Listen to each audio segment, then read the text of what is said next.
Ma! May bisita. Hello! Sino yan? Bago manliligaw mo yan, te?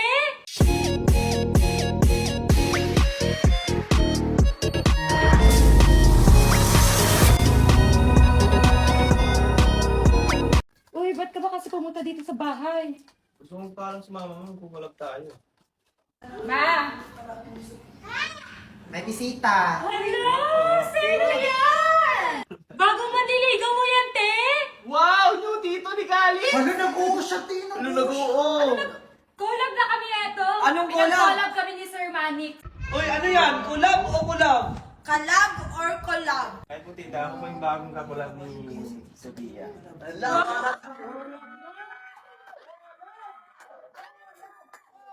So, ito na yung magiging kakolab ko. Love team lang. So, madalas na natin siya makakasama sa vlogs and TikToks natin. Ulab lang. Ayun! Yan pa lang, maiindaw. Logo. Ayan! Hindi ka na magiging bitter sa mga vlog natin. Partner ka natin. Sabi, may kontrata ba ka ba? May kontrata ba yan? Kahit wala ng kontrata, walang mai-inlove. Talaga lang ha. Sinabi mo rin yan dati? Comment nga kayo guys kung anong magandang tawag sa love team nila. May papakita ko sa inyo. Ayan, ayan, ayan, ayan. Yan daw yung bagong collab ni Sophia. Pogi. Pogi. So, ayun guys, comment kayo. Ano kayo magandang love team nila? Tawag, pangalan. Feel ko, pianak. Pianak. Pianak guys. Comment ka kayo guys kung maganda ba yung pianak.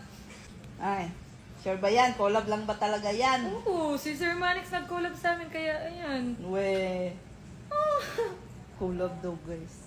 Saka naman mabait. Bigyan ko yan ng chance. Ma, Pogi, yung pogi chance na yan, dyan ako nadali sa mga chance, bigay-bigay ng chance na yan. Grabe naman. Bitter na guys. Sus, Bitter yung mga lalaki, na. pare-pareho lang yan. Sa una lang magaling, ganyan. May mga pangako. Hindi na ako naniniwala dyan. Tsaka ma, hindi ko kailangan ng lalaki sa buhay ko kasi masaya ako maging single. Guys, hindi rin natin masisi si Sophia guys kung ganyan siya kasi yung ex nga niya. 1 week pa lang meron na agad iba. Uy.